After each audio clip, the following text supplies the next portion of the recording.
हमें इतनी भक्ति देना, शक्ति देना जिससे कि हम डगमगाए ना और इस अपने जीवन को परमात्मा में समर्पित करते हुए हे प्रभु आप ही हमारी नैया को पार लगाए। तो अपनी वाणी को शुद्ध करेंगे। बोली वृंदावन बिहारी लाल की जय, राधा रमन बिहारी सरकार की जय। और जय राधा माधव जय कुंज बिहारी,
Hare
वाली पुण्यात्मा है जो आज अधिक मास में, पुरुषोत्तम मास में भगवान की लीलाओं का आनंद प्राप्त कर रहे हैं।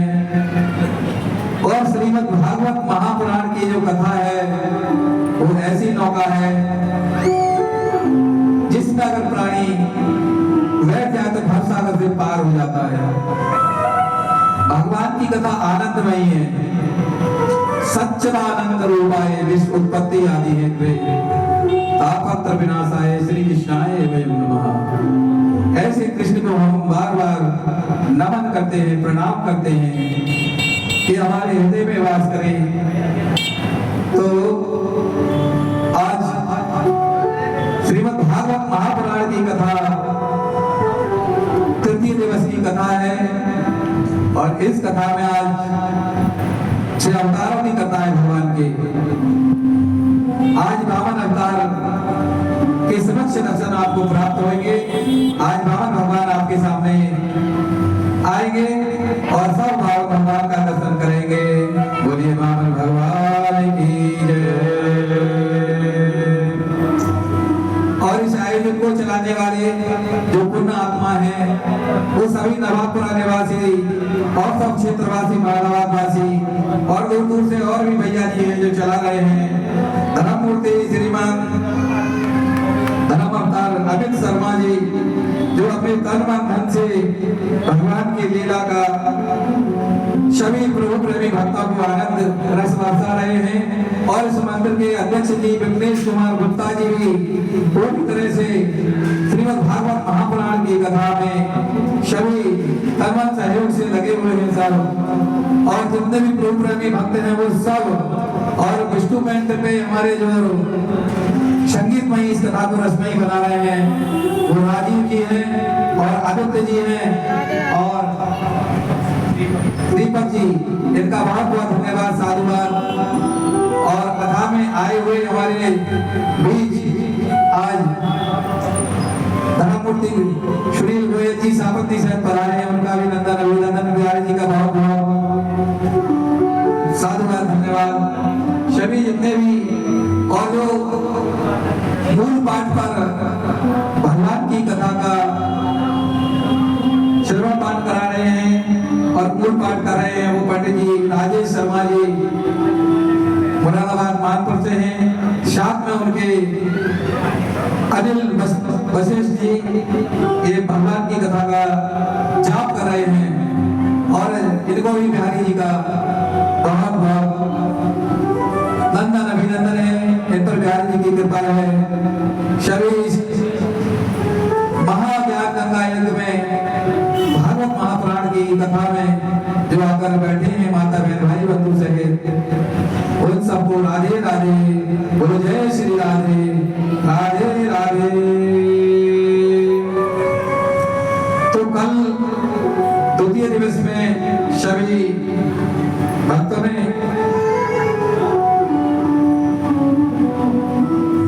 महाभारत की कथा का वृत्तांत सुना और शिव शक्ति चरित्र का भी सुना। आज कथा में प्रवेश करते हैं। आज भगवानों के अवतारों की कथा है। बोली लक्ष्मी नारायण भगवान की जय। श्री कृष्ण गोविंद हरे मुरारी हे नारायण वासुदेव। कृष्ण गोविंद हरे मुरारी हे नारायण वासुदेव। हे नाथ नारायण वासुदेव, हे नाथ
भगवान नारायण ने सृष्टि को उत्पन्न किया।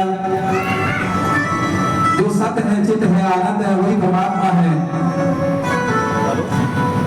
जिसने इस पूरे जगत को बनाया है। तो आज सृष्टि के धर्म में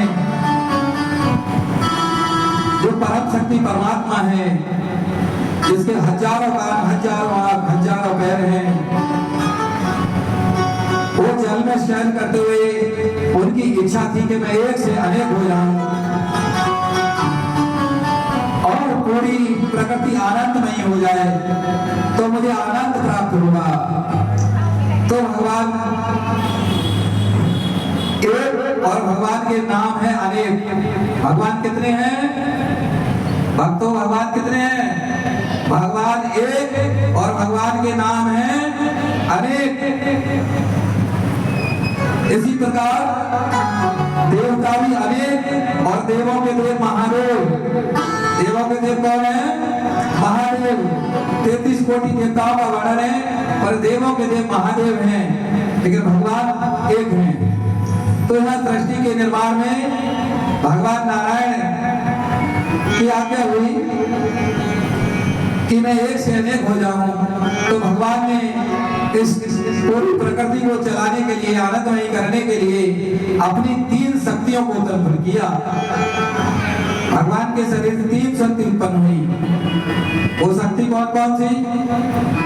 भगवान नारायण ने ब्रह्मा को उत्पन्न किया। भगवान शयन करते करते भगवान की नाभि से कमल गिरा और कमल से ब्रह्मा जी उत्पन्न हुए, नाभि से।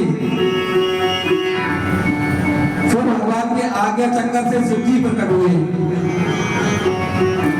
और हृदय से भगवान स्वयं विष्णु प्रकट हुए। और हुए हृदय से भगवान विष्णु, नाभि से ब्रह्मा जी कमल के द्वारा और आज्ञा चक्र से शिव जी प्रकट हुई।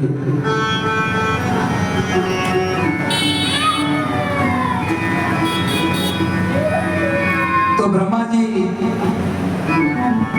को आज्ञा हुई कि आप सृष्टि का निर्माण करो।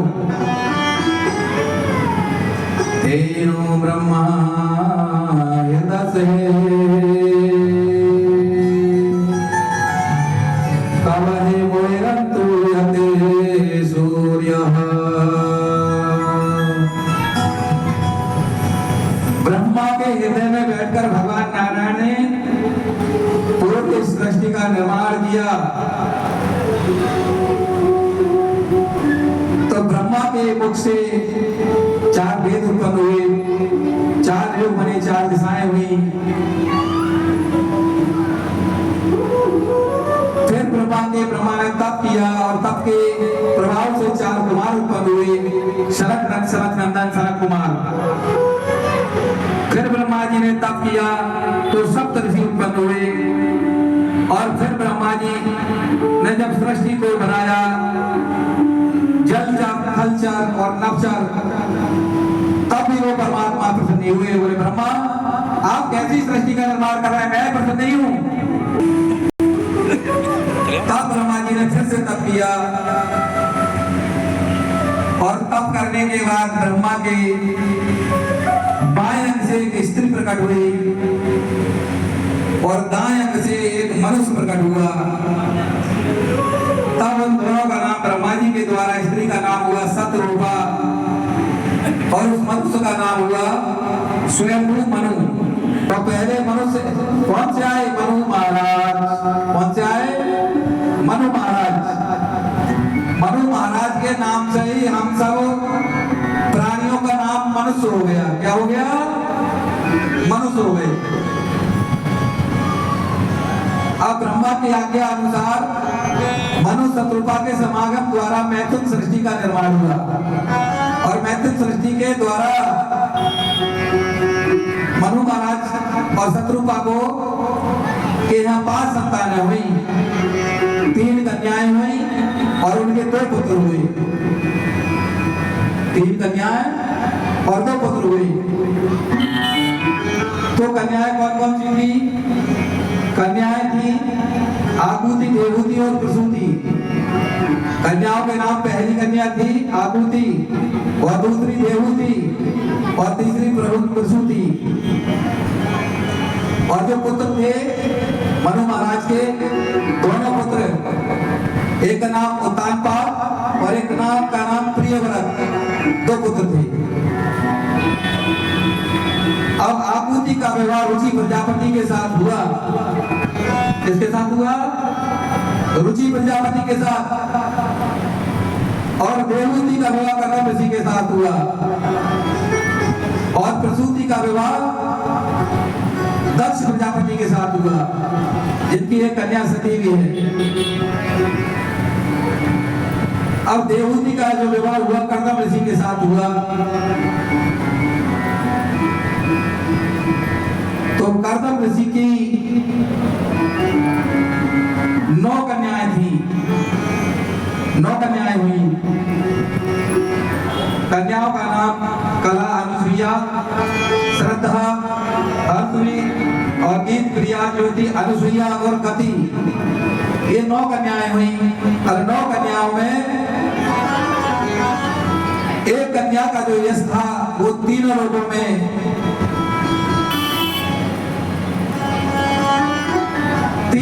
में विशाल था, जिसका नाम अनुसुईया। और अनुसुईया का विवाह अत्रि ऋषि के साथ हुआ।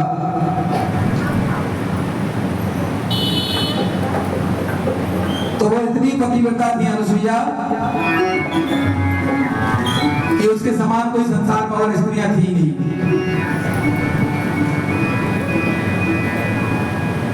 और जो प्रसूति थी उनका विवाह दक्ष प्रजापति के साथ हुआ। दक्ष प्रजापति की कन्या हुई सती, सती का विवाह शिव के साथ हुआ। अब उनकी दक्ष प्रजापति की सती जो कन्या हुई, सती का वर्णन यहाँ कथा में आता है, सुनेंगे।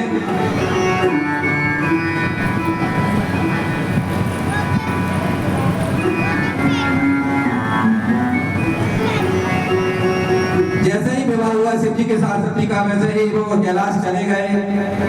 मुनि से आज्ञा मांगी, मंगल भवन मंगल हारी,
शिव जी का विवाह सती के साथ हो गया तो शिव जी मुनि से आज्ञा मांगकर सती को कैलाश पर लेकर चल पड़े और कैलाश पर कुछ दिन रहे। तो उन्होंने सोचा कि विवाह के बाद जब हम प्रवेश करेंगे कि पहले परमात्मा की कथा सुनेंगे। इसकी कथा सुनेंगे, जो ईश्वर है, भगवान है, उनकी कथा सुनेंगे। शिव जी भी देखो, शिव जी भी परमात्मा की कथा सुनते हैं। एक बार त्रेता जो माई शंभु गए कुंभज ऋषि नाई, कुंभज ऋषि के आश्रम पर शिव जी गए कथा सुनने के लिए सती को लेकर, और सती साक्षात भवानी है। तो उन्होंने कथा जब जा रहे थे तो एक घटना घटी। घटना क्या घटी कि वहां पर रावण सीता को चुरा कर ले गया था और राम जी सीता को ढूंढ रहे थे वहां। तो राम जी सीता को ढूंढ रहे, तो शिव जी की राम जी से भेंट हो गई रास्ते में। तो रास्ते में जब भेंट हुई तो शिव जी ने राम जी को प्रणाम किया, और जैसे ही प्रणाम किया वैसे ही उनके मन में संशय हो गई सती जी के, और परमपिता परमात्मा के प्रणाम किया। सती जो दशा देवी शंभु संदेह हो गया। बोले हम जिनकी कथा सुनकर आ रहे हैं, आप कह रहे हो राम? बोले हाँ यही तो राम है, ये परमात्मा है, ईश्वर है। बोले ये कैसे राम भगवान है जो अपनी पत्नी का पता नहीं लगा सके? ये तो पागलों की तरह खग मधुसेनी तुम देखी सीता नैनी, ये तो सबसे पूछ रहे हैं। जब ये परमात्मा है तो अपनी पत्नी का पता क्यों नहीं लगा सकते? मुझे नहीं लगता ये परमात्मा ईश्वर है। अरे सती मानो, ये वही राम है, परमात्मा ईश्वर है। सदा नाम राम जपे महेशु, बोले निरंतर मैं जिनका नाम जाप करता हूं वो परमात्मा है। तो सती को संदेह हुआ, तो शिव जी फिर कह रहे हैं विष्णु जो सुरहित नरतन धारी, सोय सर भाग जगन्नाथ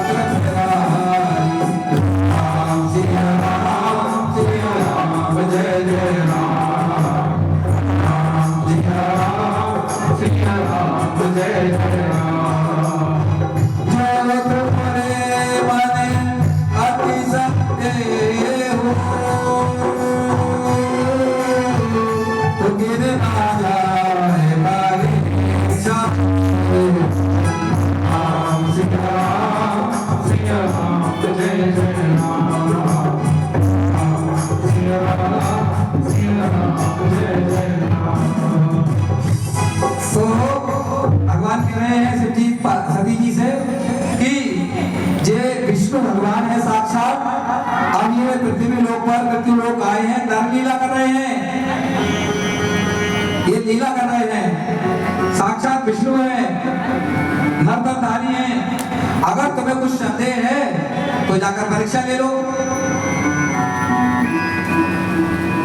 लेकिन पहले तो बहुत समझा रहे हैं सती को कि तुम मान जाओ वही है जिनकी हम कथा सुन कर आ रहे हैं। लेकिन वो सती नहीं मानती है, तो त्रिया हट बाल हट राज हट, तो कहती जाओ परीक्षा लो। उनको हृदय विचार कर और धर सीता कर आगे हुए चली पैते आवत नरू।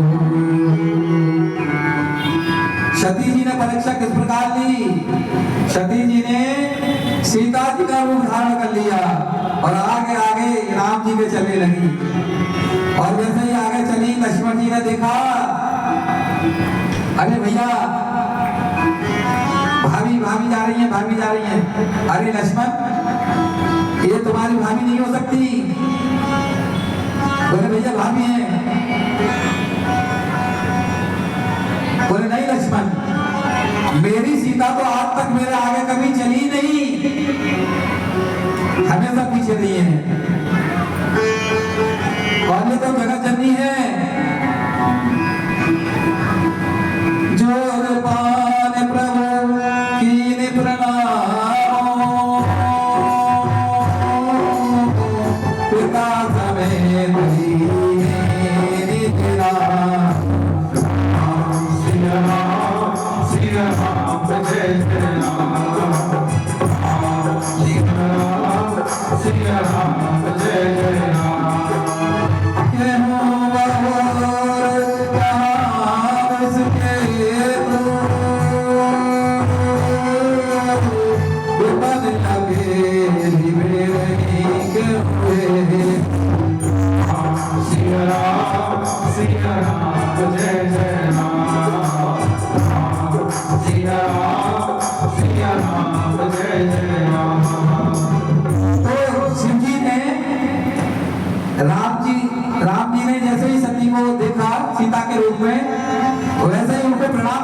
करके प्रणाम किया और साथ में कहने लगे कि जो महेश कहाँ है, आप अकेली जंगल में क्या करिए, बिस्किट तू कहाँ पर है। तो जैसे ही प्रणाम किया तो वैसे ही वो घबरा गई कि इन्होंने तो मुझे पहचान लिया, अब मैं क्या करूं। गई मैं समीप जब पहुंची हंस घोसला और लीन परीक्षा कब ने विद के हूं सत्य गरबा। तो रामचंद्र जी ने सती जी को माता का प्रणाम किया और जब किया तो वो घबरा गई। घबरा के बाद उल्टी सीधी सांसें लेने लगी।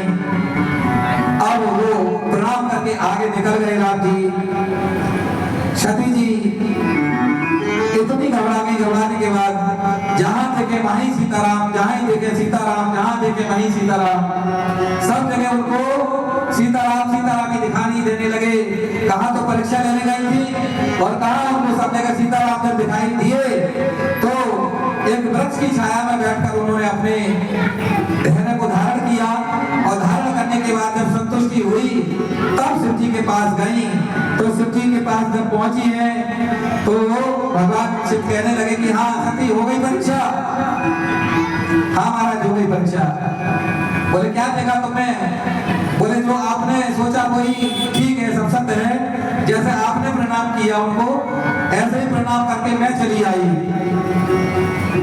और कह रही है कछु न परीक्षा लीनी गुसाई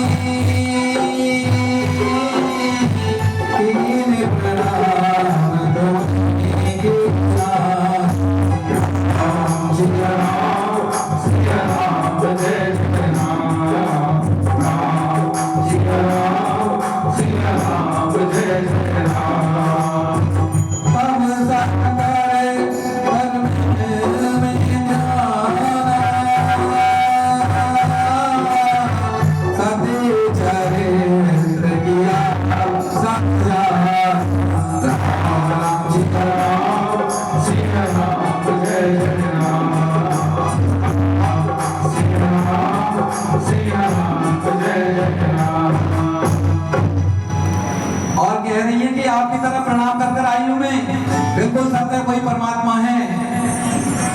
तो भगवान शिव ने सोचा कि इतनी जल्दी संतुष्ट कैसे हो गई सती जी, और उन्होंने ध्यान किया।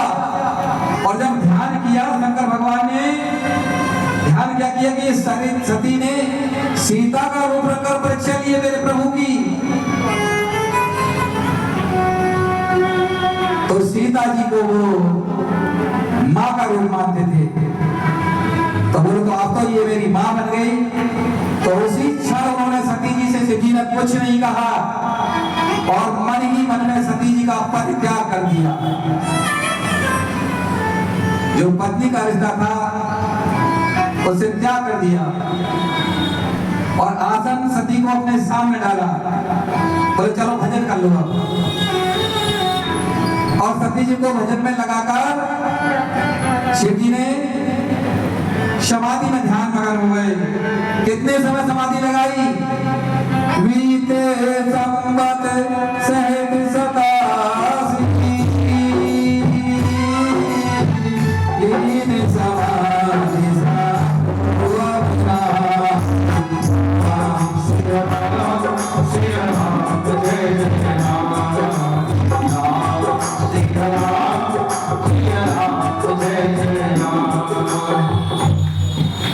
शंकर जी ने भगवान शिव ने सती जी का हर बार पत्नी बनकर जब लाते थे तो पत्नी बायन में रहती है।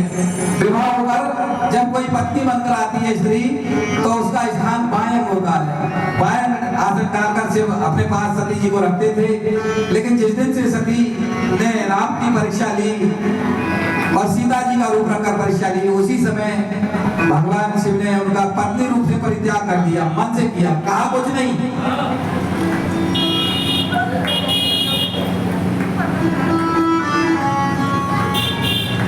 कहा कुछ नहीं, मन से त्याग किया और समाधि में बैठ गए।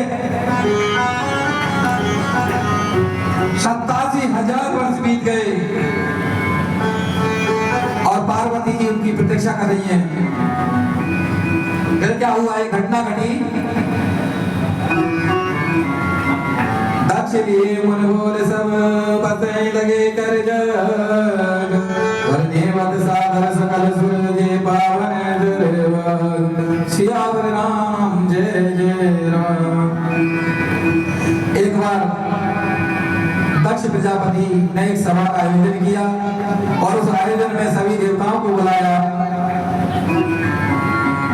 सभी आए, ब्रह्मा विष्णु महेश सभी देवता उसमें आकर बैठे।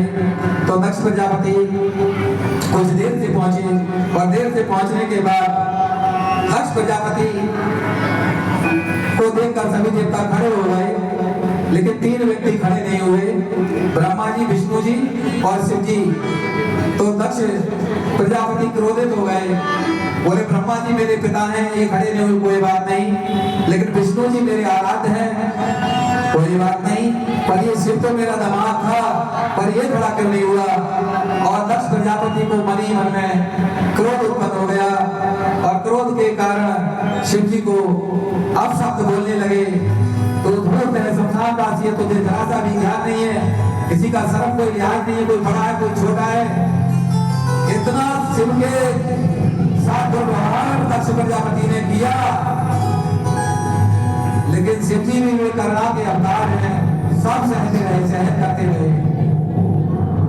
कर्पूरवाणं करुणावतारं संसार सारं भुजगेन्द्रहारं सदा वसन्तं विद्यारविन्दे भवं भवानी सहितं नमामि।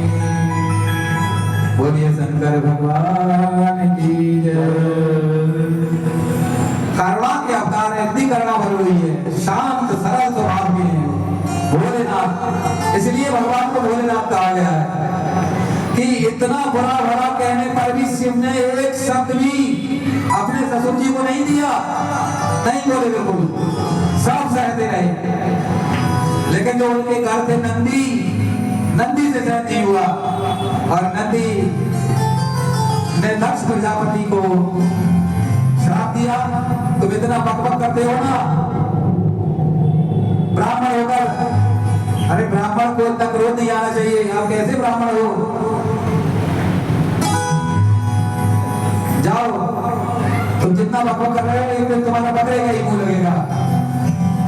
इस तरह हुई, सभी देवता अपने अपने घर घर के लिए चले गए, पर दक्ष प्रजापति ने अपने मन में शिव से ईर्ष्या और व्यवहार मान लिया और इस ईर्ष्या के कारण दक्ष प्रजापति ने अपने घर पर आकर कनखल में एक यज्ञ का आयोजन किया। हरिद्वार में कनखल आश्रम है, वहां पर एक यज्ञ किया और यज्ञ में सभी देवताओं को बुलाया। वो यज्ञ किसी के अपमान करने के लिए किया, उसे था कि मैंने इतना अपमान तो किया इसको, अब इसको नहीं बुलाना है, सबको बुलाना है, मुझे सब रिश्तेदारों को बुलाना है और सभी देवताओं को बुलाना है, लेकिन इस शिव भूत को नहीं बुलाना है मुझे। तो इसी प्रकार दक्ष प्रजापति ने जब सब देवताओं को बुलाया, सभी देवता विमान पर चढ़ चढ़कर और वहीं होकर जा रहे थे जहाँ शिव जी सहवागी में बैठे थे कैलाश पर, कैलाश के ऊपर योग करके जा रहे थे। अब शिव जी तो समाधि में बैठे हैं, सती जी का मन नहीं लग रहा, तो सती जी की नजर पड़ी कि ये सभी देवता विमान पर सज कहाँ जा रहे हैं। तो सती जी ने इशारे में कहा देवताओं से, किधर जा रहे हो। तो सभी इशारे में देवता बोला कि तुम्हारे पिता के घर, क्या तुमको नहीं निमंत्रण है। अब उनको लगा कि मेरे पिताजी ने यज्ञ किया है, क्या यज्ञ किया, तो मुझे भी जाना चाहिए। ये मन ही मन में सोच ही रही थी। इतने में ही शिव जी की समाधि खुली और समाधि खुलने के बाद सती जी प्रार्थना करने लगी भगवान से, भोलेनाथ से कि प्रभु काफी दिन बीत गए हैं, मैं अपने मायके नहीं गई हूँ और मेरे पिताजी ने एक यज्ञ रचाया, उस यज्ञ में मैं आप ही चलो, हम भी चले, दोनों चले। तो भगवान शिव कह रहे हैं सती जी, तुम्हारे पिताजी ने सभी देवताओं को बुलाया है लेकिन हमें निमंत्रण नहीं दिया, इसलिए हम बिना बुलाए नहीं जाएंगे और बिना बुलाए तुम भी मत जाओ। लेकिन सती जी बोली नहीं, पिताजी हैं, अगर आपको ना जाना हो तो आप मत जाओ, लेकिन मुझे तो भेज दो, मेरी बहुत इच्छा कर रही है जाने की। लेकिन सती बार बार सती जी को समझा रहे हैं, सती बिना बुलाए सम्मान नहीं होगा, मत जाओ मत जाओ, बार बार रोक रहे हैं, मगर सती जी नहीं मान रही है। त्रिया हट बाल हट राज हट। जब नहीं मानी, भगवान ने कड़ को सती के साथ भेज दिया और आज्ञा दे दी जाने की। पिता भवन जब चली भवानी,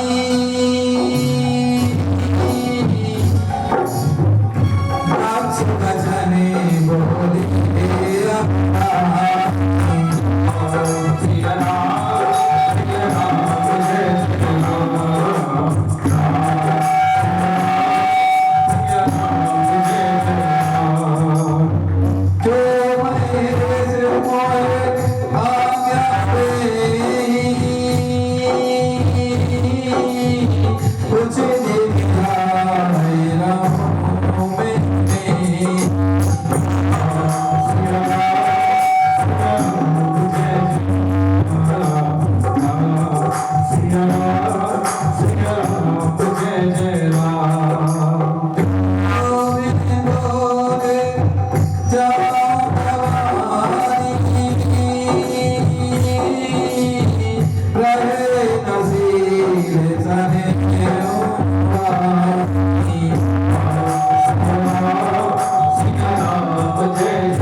आइए बिना पति के अकेली बटुमंड सी, इसको जरा सी भी वो नहीं कि पति के वो लेकर साथ में आती।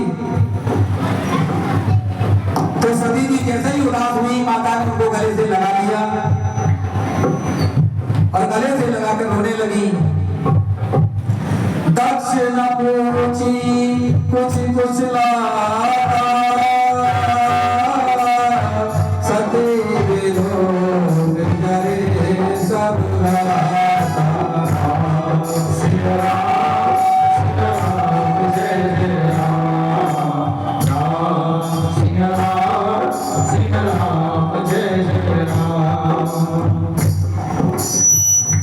पिताजी को भी प्रणाम किया, लेकिन पिताजी ने प्रणाम नहीं दिया।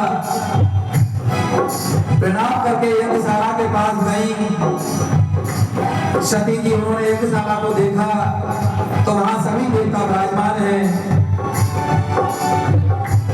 शव का स्थान लगा हुआ है यज्ञ पर और प्रभु जी यज्ञ कर रहे हैं। और जब सती जी ने अपने पति का स्थान ना देखा तो पिताजी से कहने लगी, पिताजी आपने सबको बुलाया लेकिन शिव को नहीं बुलाया। अरे बिना शिव के आपका यज्ञ कैसे पूरा हो सकता है? अरे वो अविनाशी हैं, काशी के वासी हैं और बिना उनके आपका यज्ञ पूरा नहीं हो सकता। कहा कोई काल है, महाकाल है, इसलिए आपने उनको क्यों नहीं बुलाया? दक्ष प्रजापति ने उनकी गुजर भी नहीं पूछी और कहने वाले के मैंने तो तुझे भी नहीं बुलाया, तू भी क्यों आई? तो इतना सुनकर सती जी के मन ही मन में गिलानी होने लगी और जैसे ही गिलानी हुई तो उनके ने पिताजी को फिर से कहा और माताजी से कहा, तो दक्ष प्रजापति ने क्रोध में आकर सती जी का भी श्राद्ध और तर्पण कर दिया। बोले मेरे लिए तो तू भी मर गई है, वो भी मर गया। सती के सामने ही जल लेकर हाथ में उनका श्राद्ध कर दिया, तर्पण भी कर दिया। और जैसे ही सती का तर्पण श्राद्ध किया तो उसने सोच लिया कि अब तो मेरे पिता ने मुझे बिल्कुल ही अपने शरीर से अलग कर दिया, अब मैं इनकी पुत्री नहीं रही और मैंने तो इनके ही खून से जन्म लिया था। अब इस खून का मैं क्या करूं? और तभी सती जी के अंग से अग्नि ज्वाला प्रकट होने लगी। इतना क्रोध में भर गई इस सती के शरीर से अंग ज्वाला जैसे ही प्रकट हुई और प्रकट होकर उनका शरीर पूरा जलने लगा। सती जय देवनी जल जागा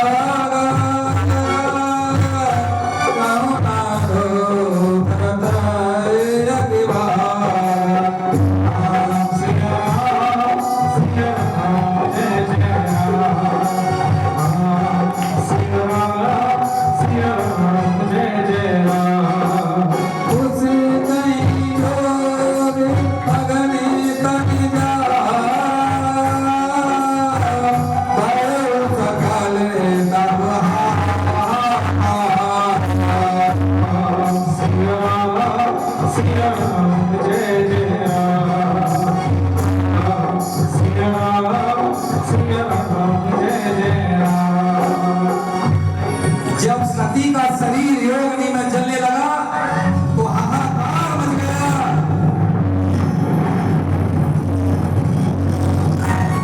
और सती ने उसी यज्ञ में हवन कुंड में कूदकर अपने प्राणों को नौशावर कर दिया।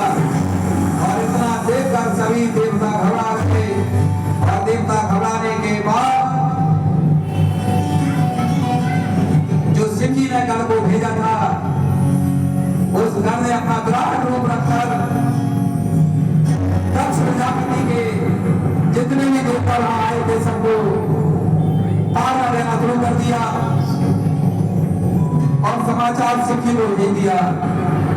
और शंकर भगवान ने जब ये समाचार शिव जी ने सुना तो अपनी जटाओं को खोलकर और प्रकट करने लगा और वीर भक्त को प्रकट कर दिया और वीर भक्त से कह दिया, जाओ उस दक्ष प्रजापति का अस्तित्व मिटा दो, खत्म कर दो सब कुछ। और वीर भक्त हट जाओ, हाथी हजार घोड़े के मुख लगाकर और शिव जी का एक विराट रूप बनाकर महाभारत का कनखल में चल पड़ा और जाकर यज्ञ को विध्वंस कर दिया, सबको मार मार कर विफल कर दिया। सभी देवता त्राहिमाम कहकर घबरा गए और घबराते हुए दक्ष प्रजापति को पकड़ लिया और पकड़कर वीरभद्र ने तलवार निकालकर दक्ष प्रजापति की गर्दन को काट दिया और जैसे ही और बोल दिया, ओम नमः शिवाय।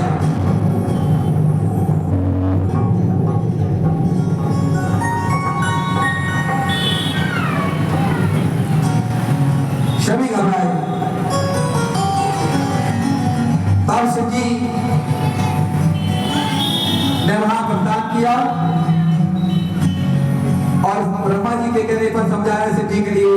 लेकिन शिव जी ने जैसे ही सती के मरण की सूचना सुनी और सुनते ही बेहाल हो गए और निहाल होकर जब वहां पहुंचे तो शिव जी के जो शरीर है योगिनी में जल रहा था हवन कुंड में, शिव ने उस सती के शरीर को निकाल दिया पिछले शरीर के लिए और दोनों कंधों पर धारण कर लिया और जाकर के पर्वतों पर जाकर हवन करने लगे। और हवन करने के बाद कई वर्ष बीत गए और जब कई वर्ष बीते किसी की मृत्यु नहीं हुई और जब मृत्यु नहीं हुई तो सभी देवता इस पृथ्वी पर त्राहिमाम करते हुए परेशान हुए और जाकर नारायण की शरण में पहुंचे।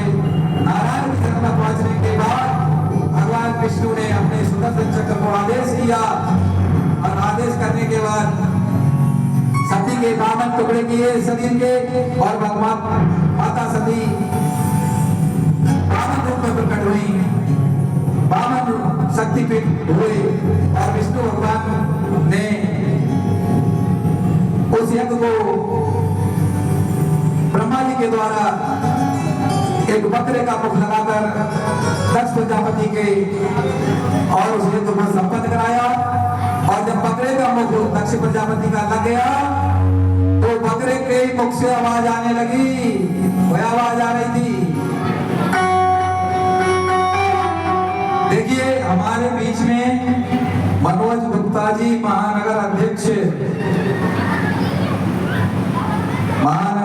अध्यक्ष पूर्व पधारे हुए हैं। उनका व्यासपीठ पर स्वागत है, नंदन अभिनंदन है।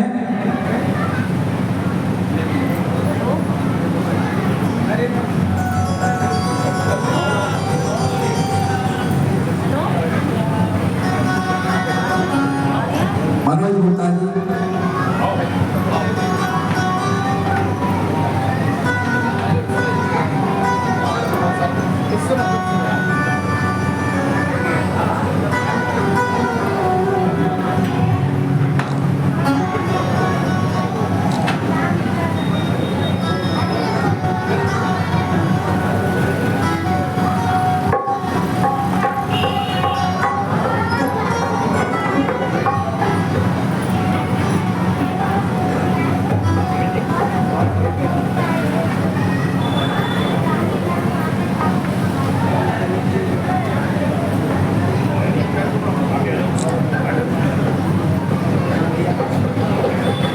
शुभी जी भी यहाँ व्यासपीठ पर पधारे हैं, उनका अभिनंदन है, आशीर्वाद है।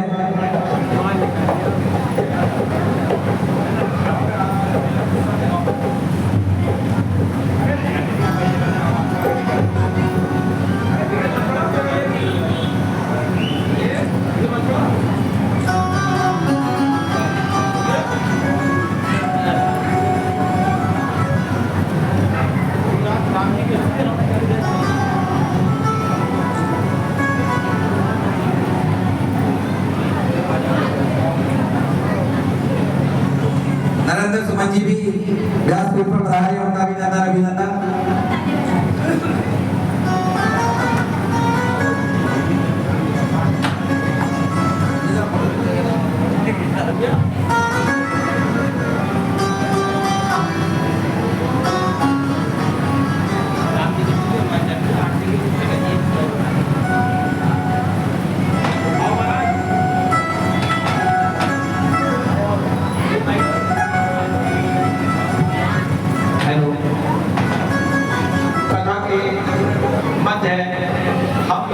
मंदिर में हनुमान चालीसा प्रोवाइड करते हैं, जिसके तहत आज 204 मंदिर मतलब हनुमान चालीसा शहर के अलग अलग भिन्न भिन्न मंदिरों पर करते हैं। हालांकि पंचायती मंदिर में कई बार हो चुका है, तो आज मंगल है तो आज का हनुमान चालीसा हम लोग अभी कथा के साथ ही करेंगे। पहले राम जी की स्तुति, फिर हनुमान चालीसा। ठीक है मैंने जी, हम पहुंच रहे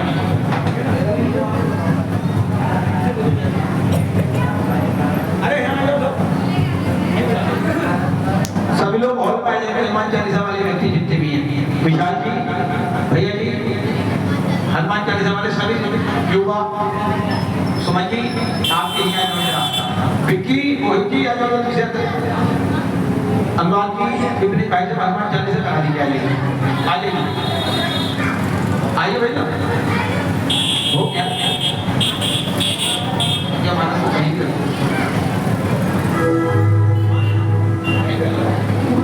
सभी लोग स्थान पर बैठ जाएंगे। विशाल 84 घंटा तेरी आवाज सुनना हो तो आ जाए। खाली लोगों को खाली दे दिया आदित्य और नाट्य अंदर आ जाओ। सुमन जी जल्दी आ जाओ ना, 3 मिनट देर मत करो, जल्दी आ जाओ क्योंकि कथा प्रसंग शुरू होना है। हनुमान चालीसा वाले लड़कों को आगे जाना है।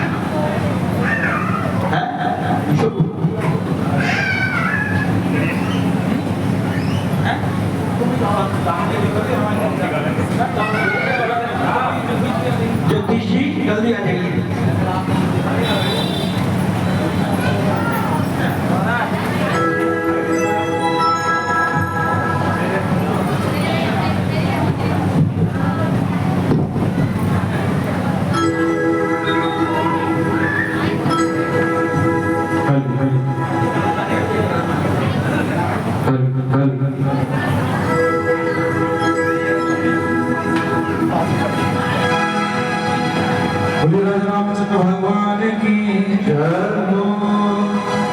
श्री रामचंद्र के भानु राजा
मंजिल मंगल मूल राम अंग लगे श्यामल राम चंद्र की जय पवन सुत हनुमान की जय श्री गुरु चरण सरोज रज निज मन मुकुर सुधार वरणो रघुवर विमल जसो जो दायक परिचार बुद्धिहीन तनु जानिके सुमिलो पवन कुमार प्रभु तीर्थ हरहु कलेश विकार जय हनुमान ज्ञान गुण सागर जय कपीस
और सभी लोग बोलेंगे बाबा काल हर, दुख हर, दारिद्र हर, रोग हर, कष्ट हर।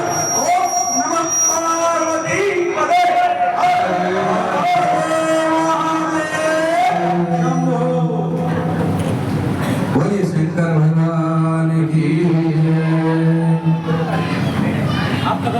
देखिए कथा भी भगवान भोलेनाथ की ही चल रही है इस समय।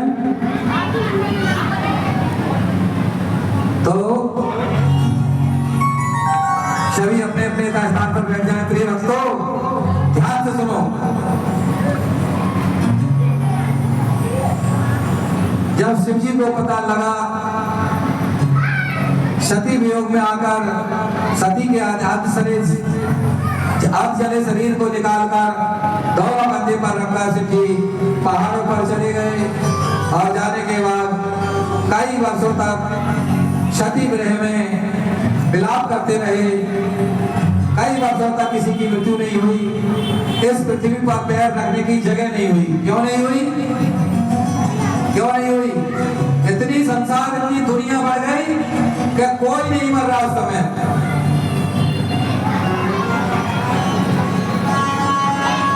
क्योंकि सत्कार करता तो बैरागी है।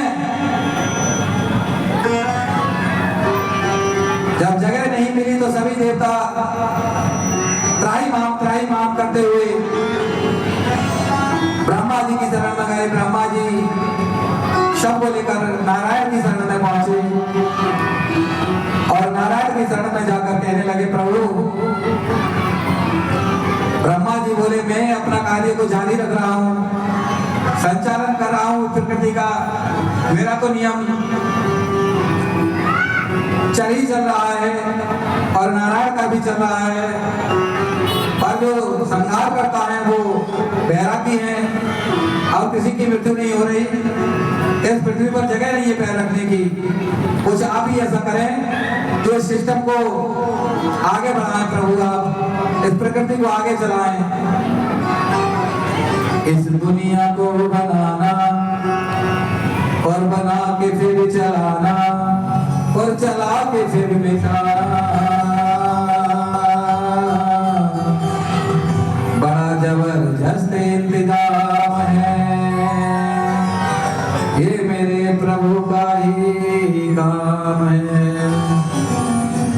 काम किसका है? नारायण का। इस दुनिया को बनाना, बनाकर चलाना, चलाकर मिटाना। तो शिव रूप में श्रृंगार करता शिव बैरागी है, और उनका बैराग दूर करने के लिए भगवान नारायण ने सुदर्शन चक्र को प्रकट किया और आगे दिए, जाओ सती के खंड खंड कर दो।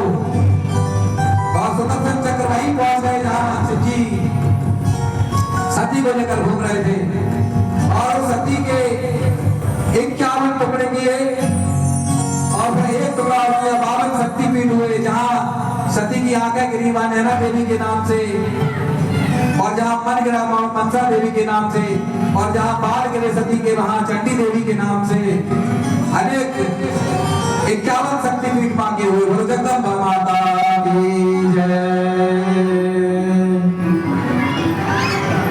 अब शिव जी अपने होश में आ गए और फिर क्रम चलने लगा, और सभी देवता प्रसन्न होकर शिव जी की जय जयकार करने लगे। बोले शंकर भगवान की जय। बोले बम बोले बम बोले बम बोले बम बोले बम बोले बम बोले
आकृति का विवाह कर्दम ऋषि के साथ हुआ। कर्दम ऋषि की 9 पुत्रियां हुई और एक 9 पुत्रियां होने के बाद वो तपस्या के लिए जाने लगे। तभी देवहूति कहने लगी, महाराज कन्या के सहारे में कैसे रहूंगी, कोई पुत्र अगर हो जाए तभी आप तप के लिए चले जाना। तब कर्दम ऋषि ने इतना तप किया कि उस तप के प्रभाव से भगवान नारायण को कपिल रूप में आना पड़ा और उन देवहूति के गर्भ से कपिल भगवान का अवतार को बोले कपिल देव भगवान की जय। कपिल देव कर्दम ऋषि ने अपनी पत्नी के लिए कामन भगवान का निर्माण किया और जब चले गए तो कपिल देव जी का मन हुआ कि मैं भी तप को चला जाऊं। तब उनकी माता ने उनको रोका, बोले पुत्र आप चले जाओ तो मैं कैसे रहूंगी। तब कपिल देव जी ने अपनी माँ के लिए ज्ञान दिया, माँ इस संसार में जीव अकेला ही आता है और अकेला ही जाता है, इसलिए आप अपना मन भगवान में लगाओ, भगवान के सिवा आपका कोई और नहीं है। जितना आप संसार में मन लगाते चले जाओगे भगवान दूर होते चले जाएंगे। तो कपिल देव जी ने पूरे सांख्य शास्त्र का ज्ञान अपनी माँ को दिया और दूसरी रात्रि में कलकल के समान होता है और तीसरी रात्रि में तो बेर के बराबर हो जाता है और 1 महीने में उसके अंग बनने शुरू होते हैं। माँ हाथ निकलते हैं, पैर निकलते हैं और 2 महीने में उनकी इंद्रियां पूरी हो जाती हैं और 3 महीने में जाकर वो परमात्मा की पावर सत्ता है वो माँ के गर्भ में आकर प्रवेश हो जाती है और उस शरीर में बच्चे को भूख लगनी शुरू हो जाती है और बच्चा जो माँ खाती है वही खाता है और 4थे महीने में जाकर माँ के गर्भ में बच्चा दाईं कोख से बाईं कोख में घूमने लगता है और 5वें महीने में जाकर सांस लेना शुरू कर देता है और 6ठे महीने में जाकर माँ के गर्भ में बच्चा भगवान से प्रार्थना करता है। ये ज्ञान किसने दिया? माँ को। एक माँ को पुत्र ज्ञान दे रहा है, कौन से? कपिल देव जी अपनी माँ को ज्ञान दे रहे हैं, माँ ये जीव किसी का नहीं है, ये भगवान का अंश है। तुम भी भगवान के अंश हो, मैं भी भगवान के अंश हूँ। और 6 महीने में वो बच्चा हाथ जोड़कर माँ के गर्भ में भगवान की स्तुति करता है कि हे परमेश्वर कब इस नरक से मुझे निकालोगे और मैं कब जाकर पृथ्वी पर आपके नाम का भजन करूंगा, जाकर आपके नाम का गुणगान गाऊंगा। ये नरक से मुझे निकालो और अगर किसी को विश्वास ना हो, ये माताओं को तो सबको ही पता है, अगर किसी को विश्वास ना हो तो जो गर्भवती महिला कोई हो माँ वो अल्ट्रासाउंड करा के देखे, वो बच्चा माँ के घर में हाथ जोड़ता ही मिलेगा। शुक्र हुआ। अल्ट्रासाउंड में जब बच्चा आता है तो 6 महीने के अल्ट्रासाउंड करा कर देखोगे तो बच्चा माँ के घर में हाथ जोड़ता ही मिलेगा और स्थिति करता है कहाँ आ गया मैं, कहाँ आ गया। ये नरकों की यातना मुझे भोगनी पड़ रही है। ये नर्क तो माँ का गर्भ एक रोरम नरक के समान है।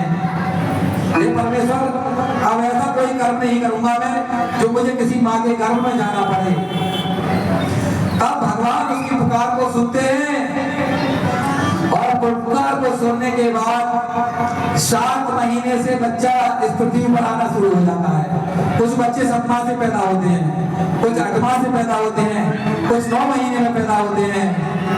7 माह का बच्चा बहुत भाग्यशाली होता है और 8 माह का बच्चा इतना खिलाड़ी इंटेलिजेंट होता है, उसको मामा का काल बनता है। जैसे कृष्ण भगवान 8 माह से पैदा हुए और मामा का काल बन गए थे। 8वें महीने का बच्चा मामा के लिए बहुत खतरनाक होता है, उसकी मामा से कभी नहीं बनती है। अगर 8वें महीने में कोई बच्चा पैदा हो तो मामा का शत्रु बनता है।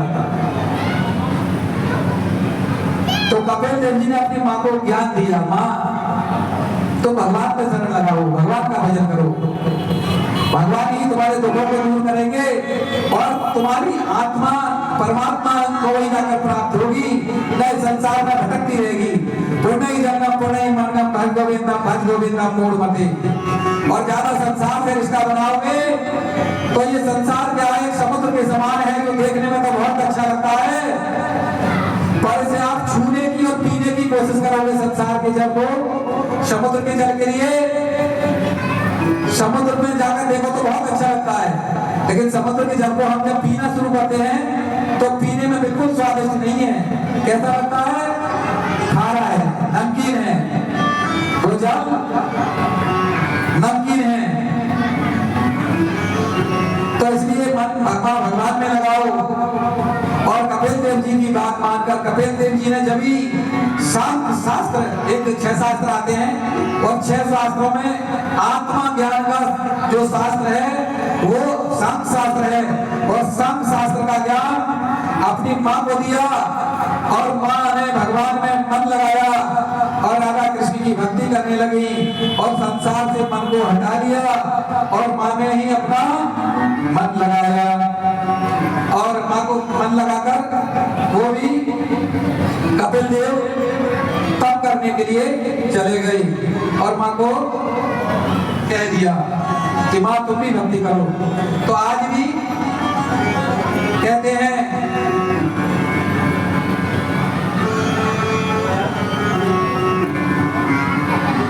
कि अगर पुत्र का जन्म हुआ है घर में तो आपका ऋण है, अगर पुत्र आज्ञाकारी है तो आपका ऋण उस पुत्र पर है। पुत्र माता पिता का ऋण चुकाकर अपना फर्ज अदा करता है, और अगर उस पुत्र का माँ बाप के ऊपर ऋण है तो माँ बाप को कष्ट देता है वो पुत्र। तो भगवान में मन लगाओ, जो जितने रिश्तेदारी बनाता है उतना भगवान उससे दूर होते चले जाते हैं, और जिसके रिश्ते ज्यादा कम होते हैं भगवान से रिश्ता होता है तो भगवान उसकी रक्षा करते हैं, भगवान उसकी रक्षा करते हैं। तो इसलिए रिश्ता कम बनाओ, भगवान से भी कोई रिश्ता बनाओ। कैसा रिश्ता बनाओ भगवान से? यह ये कथा है, भगवान कृष्ण की कथा है, नारायण की कथा है, तो सुने। और एक हमारी राधा रानी, एक हमारी राधा रानी, और दूजे बाके बिहारी सरकार हमारे रिश्तेदार,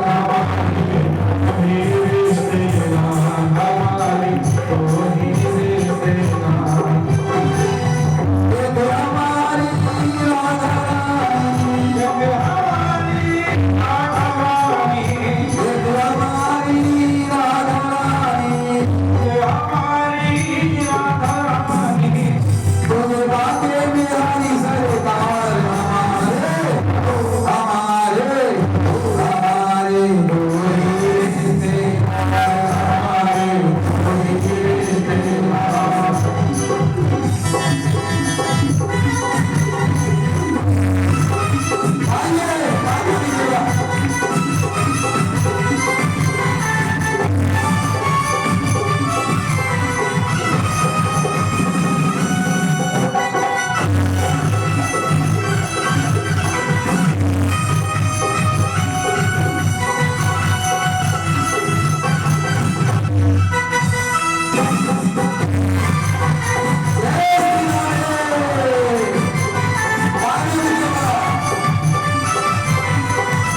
है राधे रानी, मुक्तमयी है राधिका रानी, राधे जी की श्याम ने मानी, हरि माते की श्याम ने मानी, मुक्तमयी है राधे रानी, मुक्तमयी है राधिका रानी, भगवती जी की श्याम ने मानी, हरि माते की श्याम ने मानी, राधा नाम की जड़ी बूटी से, राधा नाम की जड़ी बूटी से, राधा नाम की जड़ी बूटी से, राम की जड़ी बूटी से, होते हैं उपचार हमारे, हमारे दो हीरे से, हमारी डोली देना, एक हमारी राधा रानी, एक हमारी राधा रानी, एक हमारी राधा रानी, एक हमारी राधा रानी, आगे में हरी सरकार हमारे दो हीरे तेरा, हमारे हीरे देना।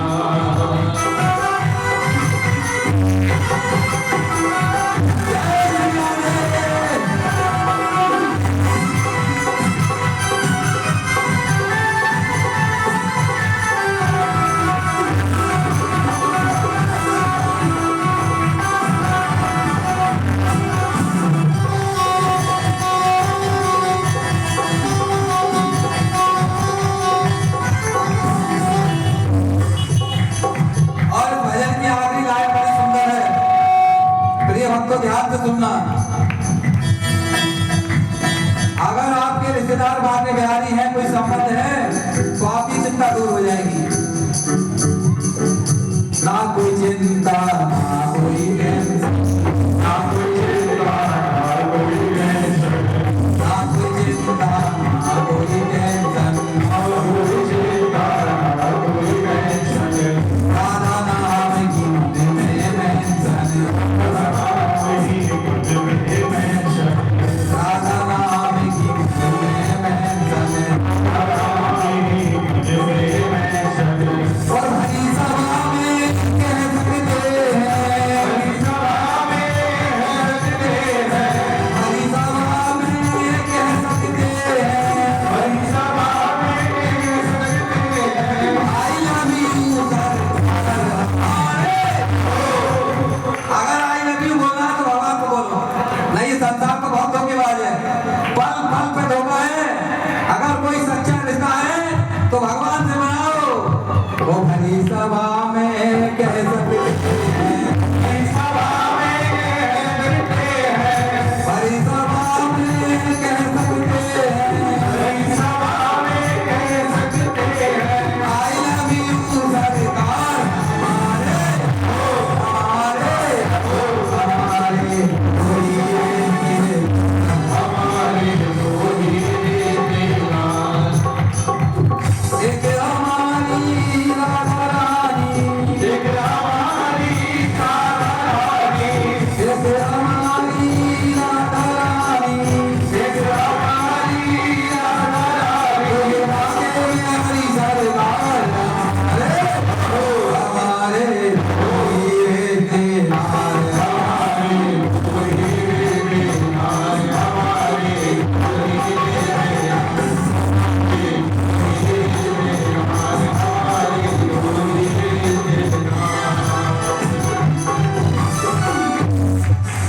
बोलो वृंदावन बिहारी लाल की जय।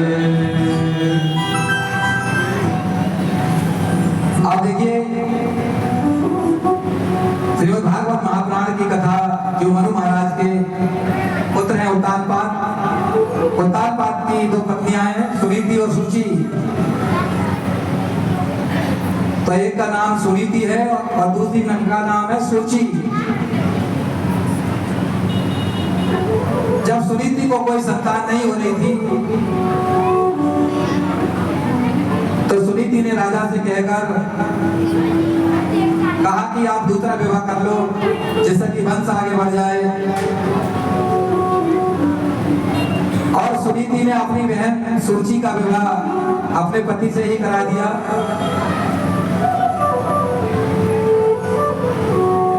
तो कुछ समय के बाद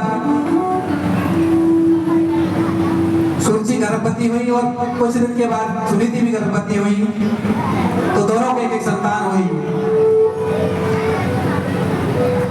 तो सुनीति सुरुचि के जो संतान हुई उस पुत्र का नाम हुआ उत्तम और सुनीति की जो संतान थी उसका नाम थे ध्रुव जी। ध्रुव ध्रुव का नाम सुना है आपने प्रिय भक्तों? नाम सुना ध्रुव जी का? तो ध्रुव किसके पुत्र हैं? सुनीति के। अब ध्रुव जी का मन हुआ कि मैं अपने पिता की गोद में खेलूं और ध्रुव जी खेलते खेलते अपने पिता की गोद में चढ़ गए। और जैसे ही गोद में चढ़े तो सुरुचि ने आकर देख लिया। सुरुचि ने एकदम जाकर हाथ पकड़कर ध्रुव जी को पिता की गोद से उतारकर बाहर खड़ा कर दिया और कहा अगर पिता की गोद में बैठती है तो दूसरा जन्म लेना पड़ेगा और इस पिता की गोद में तो मेरा पुत्र उत्तम ही बैठेगा। ध्रुव जी रोते रोते अपनी माँ के पास आए। माँ अक्सर कहने लगे, माँ आज मेरा छोटी माँ ने बहुत अपमान किया है और कहती है कि तुझे अगर पिता की गोद में बैठना है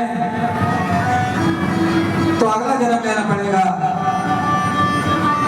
तो सुनीति बोली, बेटा ध्रुव तेरी माँ ठीक कहती है, अब तू ऐसा कर इस संसारिक पिता की गोद में मत बैठ, तू उस बड़ा पिता की गोद में बैठ जिससे कभी उतरने की जरूरत ही ना पड़े। तप कर जाकर तपस्या कर। तो ध्रुव जी 5 साल के हैं उस समय। उम्र कितनी है ध्रुव जी की? 5 वर्ष की। और ध्रुव जी माँ का कहना मानकर माँ के आदेश पर जंगल में तपस्या करने के लिए चल पड़े और जंगल में जाकर चलते गए और भगवान का नाम लेते हुए माँ ने उनको बता दिया कि भगवान का नाम लेते हुए जा, श्रीमन नारायण करते हुए चले गए।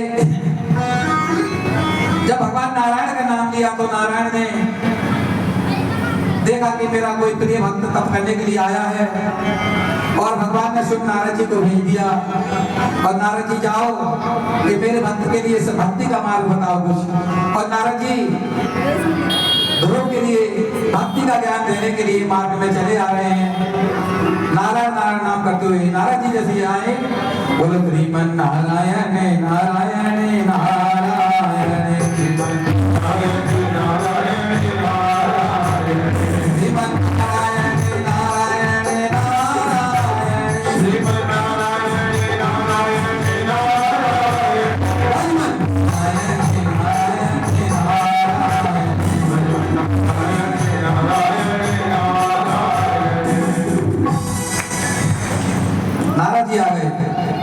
नारद जी ने जब देखा 5 वर्ष का बच्चा जंगल में, घने जंगल में इतनी रात्रि में कैसे घूम रहा है और कहा, बेटा कौन हो तुम? बोले मेरा नाम ध्रुव है। पूरी घटना नारद जी को सुनाई। नारद जी ने समझाया, पुत्र घर चले जाओ, यहाँ बहुत घना जंगल है, कोई शेर या जंगली जानवर तुम्हें खा जाएगा। लेकिन ध्रुव जी अपने माँ के वचन पर अटल रहे। जब अटल रहे, ना जाने का निश्चय कर ही लिया, तब नारद जी ने ध्रुव जी को एक मंत्र दिया और मंत्र दिया ओम नमो भगवते वासुदेवाय। कौन सा मंत्र दिया? ओम नमो भगवते वासुदेवाय। और ध्रुव जी नारद जी मंत्र देकर चले गए। अब ध्रुव जी ने उसी मंत्र का जाप शुरू कर दिया। तो मंत्र का जाप करते करते 1 महीना बीता।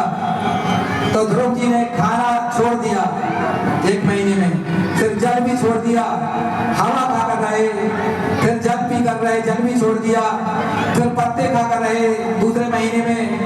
और तीसरा महीना जब बीता ध्रुव जी को तप करते हुए 3 महीना, और जब तीसरा महीना बीत रहा है तो ध्रुव जी ने अपनी सांसों को ही रोक दिया वायु वेग के द्वारा। और जैसे ध्रुव जी ने सांसों को रोक दिया तब संसार की सांस रुक गई, सांस लेना दुश्वार हो गया, दम घुटने लगा।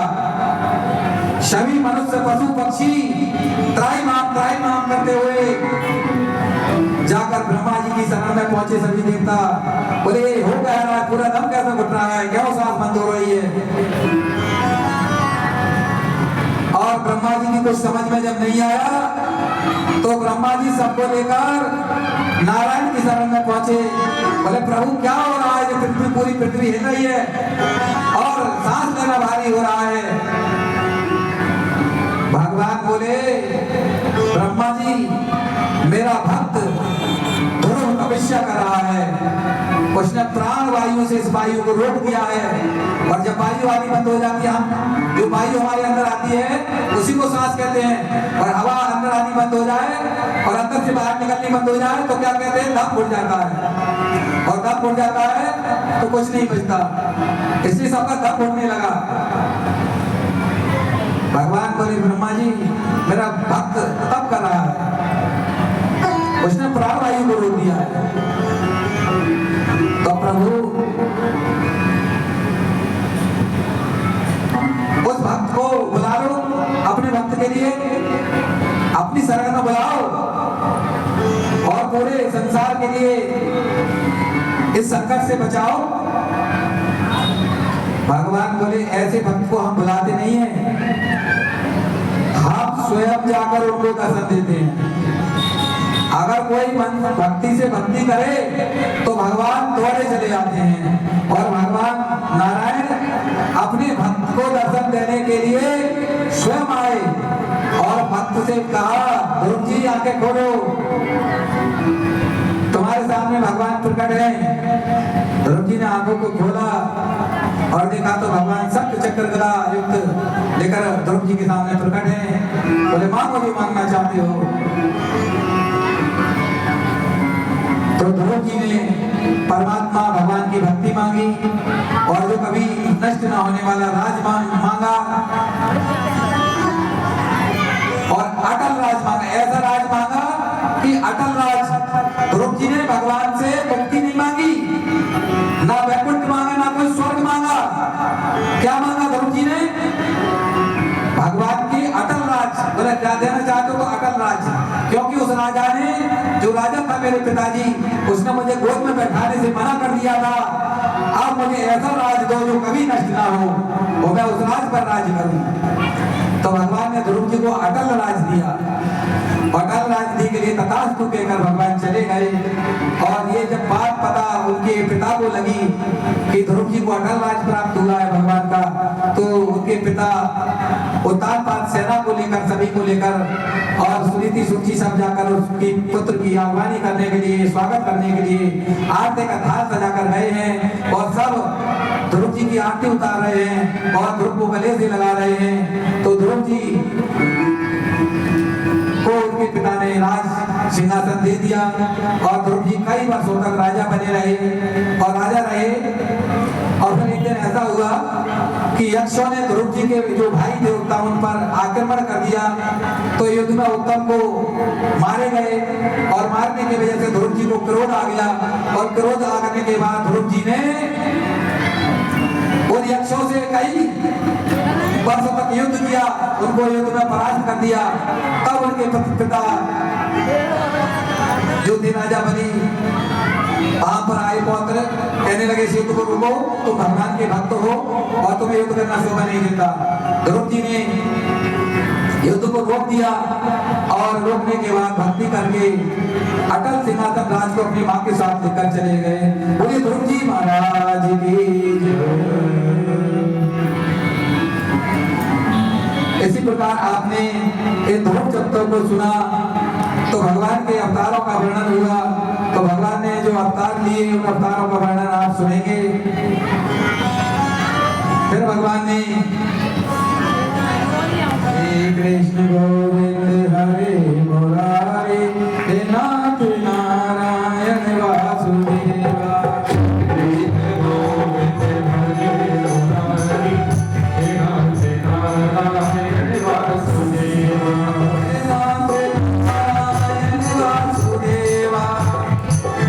Hare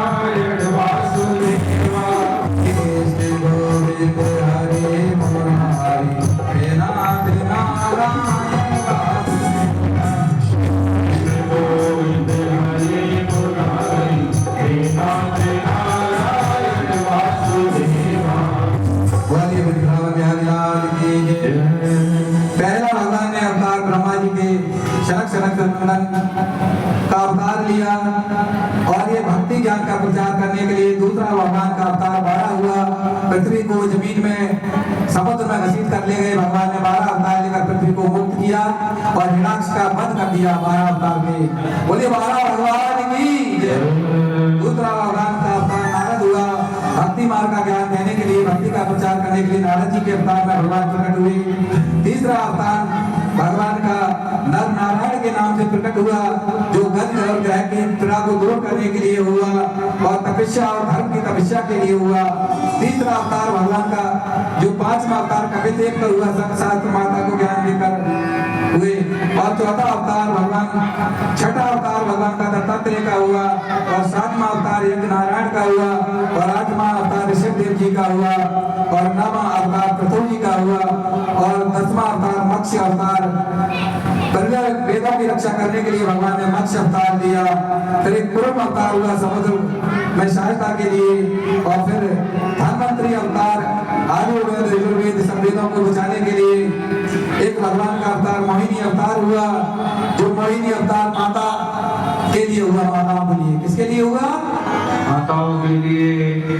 मोहिनी अवतार भगवान ने इसलिए लिया, कोई माता जी ने समझे स्त्रियां कि भगवान हमारे अंदर नहीं है, कि हमारे अंदर भगवान नहीं है, इसलिए भगवान नारायण ने एक अवतार लिया, मोहिनी अवतार। सबसे पहली कला है माताओं के अंदर मोहिनी की। और भगवान ने एक हंस का अवतार लिया, जिससे कि ये पता न लगे पक्षियों को कि भगवान हमारे अंदर नहीं है। भगवान ने जल में मत्स्य अवतार लिया, जिससे कि जल के जंतुओं को भी पता न लगे कि भगवान हमारे अंदर नहीं है। और भगवान ने इस समुद्र मंथन करने के लिए कच्छ अवतार लिया, जिससे कि जल के जंतुओं को भी ये पता न लगे कि भगवान हमारे अंदर नहीं है, तो कच्छ अवतार लिया। और फिर भगवान ने धन्वंतरी अवतार लिया, दुष्टों के लिए अमृत बनाने के लिए धन्वंतरी अवतार लिया। और फिर राजा बलि का मोह करने के लिए, प्रहलाद भक्त को हिरण्याकश्यप से बचाने के लिए नरसिंह अवतार लिया। और राजा बलि को छलने के लिए वामन अवतार लिया। और वेदों की रक्षा करने के लिए वेद व्यास जी का अवतार लिया।